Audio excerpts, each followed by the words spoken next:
Inspired by the last talker, I'm going to have a little song about internet porn. No, just kidding. The widespread use of internet porn is one of the fastest moving, most global experiments ever unconsciously conducted. Nearly every young guy with an internet access becomes an eager test subject. Canadian researcher Simon Lajeunesse found that most boys seek pornography by age 10, driven by a brain that is suddenly fascinated by sex. Now, users perceive internet porn as far more compelling than porn of the past. Why is that? Unending novelty. In this Australian experiment, it's not mere nudity, but novelty that gets arousal skyrocketing. Subjects watch 22 porn displays. See that spike? That's where the researchers switched to porn the guys hadn't seen before. What happened? Their erections and their brains fired up. Why all the excitement? Mother Nature likes to keep a male fertilizing willing females as long as any new ones are around. In that top line, the ram, he needs more and more time to mate with the same old ewe. But if you keep switching females, the bottom line, well, it's just not the same. He can get the job done in 2 minutes flat and keep going until he is utterly exhausted. This is known as the Coolidge effect. Without the Coolidge effect, there would be no internet porn. This old mammalian program, the Coolidge effect, perceives each novel female on a guy's screen as a genetic opportunity. To keep a guy fertilizing the screen, his brain releases the go-get-it neurochemical dopamine for each novel mate or image. Eventually, the ram will tire, but as long as the guy can keep clicking, he can keep going, and so will his dopamine. With internet porn, a guy can see more hot babes in 10 minutes than his ancestors could see in several lifetimes. The problem is he has a hunter-gatherer brain. A heavy user's brain rewires itself to this genetic bonanza, so his brain becomes associated with this porn harem. Such behaviors that are associated with this are being alone, voyeurism, clicking, searching, multiple tabs, fast-forwarding, constant novelty, shock, and surprise. As one young guy once asked, are we the first generation to masturbate left-handed? Now, real sex, in contrast, is courtship, touching, being touched, smells, pheromones, emotional connection, interaction with a real person. Now, what happens when our guy finally gets with a real mate? Well, researchers don't know much about the effects of internet porn for several reasons. In 2009, when Lajeunesse tried to study porn's impact, he couldn't find any college-age males who weren't using it. So the first serious dilemma is that studies have no control groups. Now, this creates a huge blind spot. Imagine if all guys started smoking at age 10 and there were no groups that didn't. We would think that lung cancer is normal for all guys.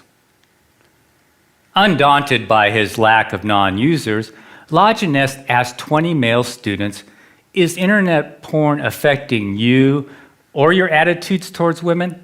Their answer, nah, I don't think so. But they've been using it for about a decade then, pretty much nonstop. This is like asking a fish what it thinks about water. Which brings us to a second problem.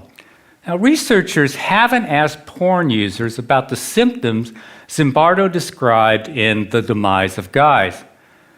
Arousal addiction symptoms are easily mistaken for such things as ADHD, social anxiety, depression, concentration problems, performance anxiety, OCD, and a host of others. Now, healthcare providers often assume that these conditions are primary, perhaps the cause of addiction, but never really the result of an addiction. As a consequence, they often medicate these guys without really inquiring about if they have an internet addiction. So guys never realized that they could overcome these symptoms simply by changing their behavior. Now, the third problem is it's hard to believe that sexual activity can cause addiction because sex is healthy. But internet porn is not sex. Internet porn is as different from real sex as today's video games are from checkers. Watching a screen full of naked body parts won't automatically protect one from arousal addiction.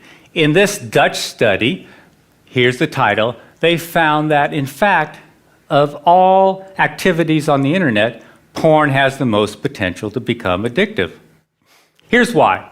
This ancient program, the reward circuit, evolved to drive us towards natural rewards, such as sex, bonding, and food. As a consequence, extreme versions of natural rewards have a unique ability to capture us.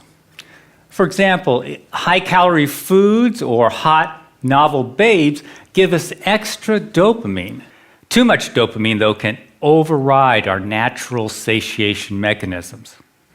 For example, give rats unlimited access to junk food, and almost all of them will binge to obesity. This is also why 4 out of 5 Americans are overweight, and about half of those are obese. That is, addicted to food. Now, in contrast to natural rewards, drugs such as cocaine or alcohol only hook about 10% of users, whether they are rats or humans. This binge mechanism for food or sex was once an evolutionary advantage. In essence, it is getting it while the getting is good. Now, you can think of wolves packing away 20 pounds of meat per kill, or it's mating season and you're the alpha male. What if mating season never ends? All those hits of dopamine can tell your brain to do 2 things.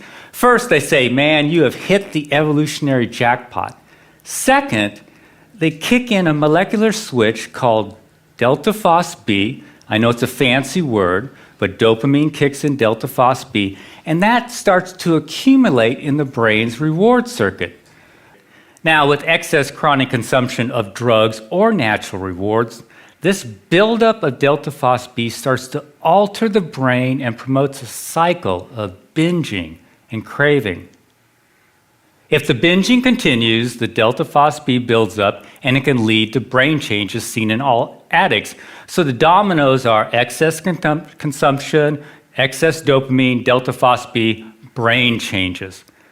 One of the first changes is a numb pleasure response. It kicks in, and so everyday pleasures really don't satisfy a porn addict. At the same time, other physical changes in the brain make the brain hyperreactive to porn. Everything else in the porn user's life is sort of boring, but porn is super exciting. Finally, his willpower erodes as his frontal cortex changes. I can't emphasize this enough. All addictions share these same brain changes and the same molecular switch that kicks them in, delta phos B.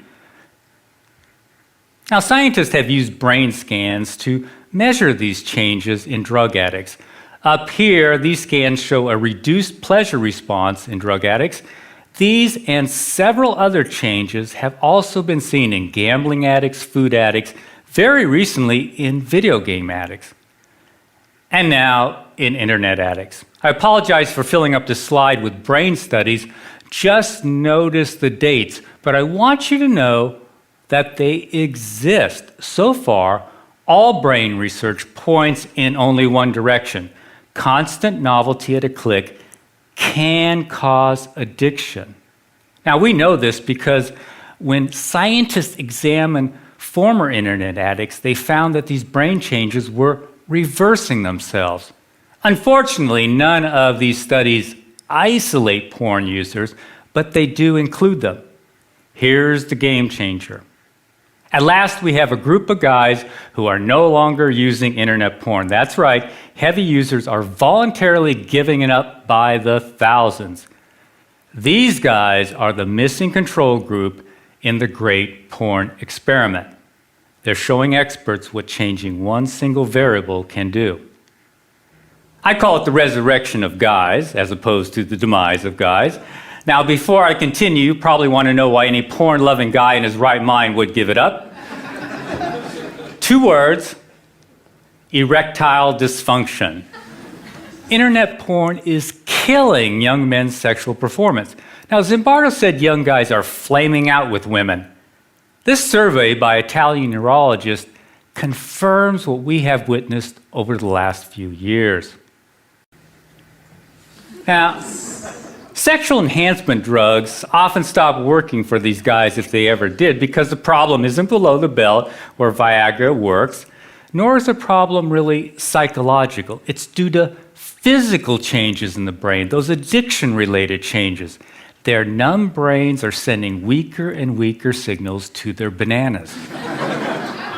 As Dr. Foresta says, it starts with lower reactions to porn sites, then there is a general drop in libido, and in the end, it becomes impossible to get an erection. There are 3 takeaways from this. First, Foresta is describing a classic addiction process, gradual desensitization. Second, internet porn is qualitatively different from Playboy. Widespread youthful ED has never been seen before. And finally, ED is often the only symptom that gets these guys' attention. The question is, what less obvious symptoms are they missing? Most don't figure that out until after they quit. Here's a guy in his late 20s. I've been to psychologists and psychiatrists for the last 8 years, have been diagnosed with depression, severe social anxiety, severe memory impairment, and a few others. Have tried Effexor, Ritalin, Xanax, Paxil, dropped out of 2 different colleges, been fired twice, used pot to calm my social anxiety. I've been approached by quite a few women, I guess due to my looks and status, but they quickly flew away due to my incredible weirdness. I've been a hardcore porn addict since age 14. For the last 2 years, I've been experimenting and finally realized that porn was an issue. I stopped it completely 2 months ago. It has been very difficult, but so far incredibly worth it. I've since quit my remaining medication. My anxiety is non-existent. My memory and focus are sharper than they've ever been. I feel like a huge chick magnet, and my ED is gone too. I seriously think I had a rebirth, a second chance at life. This is why pockets of guys are appearing all over the web, bodybuilding sites, sports sites, pickup artist sites, wherever men congregate. In essence, they are seeking a neurochemical rebirth. Here's a group on Reddit.com who call themselves Fapstronauts. Fapping is slang for solo sex, but what they really mean is giving up porn. They've added about 2,000 members since I captured this picture a month ago. This movement to unhook from porn is growing rapidly. In fact, groups are springing up all across the web and in Europe too. But there is a bizarre fly in the ointment. Guys in their early 20s aren't regaining their erectile health as quickly as older guys. How can a 50-year-old get his mojo back quicker than a 20-something? The answer, even though older guys have been using porn a whole lot longer, they didn't start on today's internet porn. Now, we know this is a key variable because the older guys didn't start having sexual problems until after they got high-speed internet. Now, today's young teens start on high-speed internet when their brains are at their peak of dopamine production and neuroplasticity. This is also when they are most vulnerable to addiction, but there's another risk. By adulthood, teens strengthen heavily used circuits and prune back unused ones. So by age 22 or so, a guy's sexual taste can be like deep ruts in his brain. This can cause panic if a guy has escalated to extreme porn or porn that no longer matches his sexual orientation. Fortunately, brains are plastic, so his taste can revert once he quits porn. As the guy returns to normal sensitivity, his brain looks around for the rewards it evolved to seek, such as friendly interaction and, of course, real mates. Here's one more example of what we hear every day. I feel like the next Sir Isaac Newton or Leonardo da Vinci. Since I quit a month ago, I've literally started a business, taken up piano, been studying French every day, been programming, drawing, writing, started managing my finances, and I have more awesome ideas than I know what to do with. My confidence is sky high. I already feel like I can talk to any girl. I'm the same guy who took 2.5 extra years to graduate from college because of procrastination and depression. I'll conclude with a wish. I'd like to see some Bardo's guys who are wiping out and their caregivers and the experts listen to the thousands of men who are teaching us about arousal addiction by escaping it. Thanks for listening.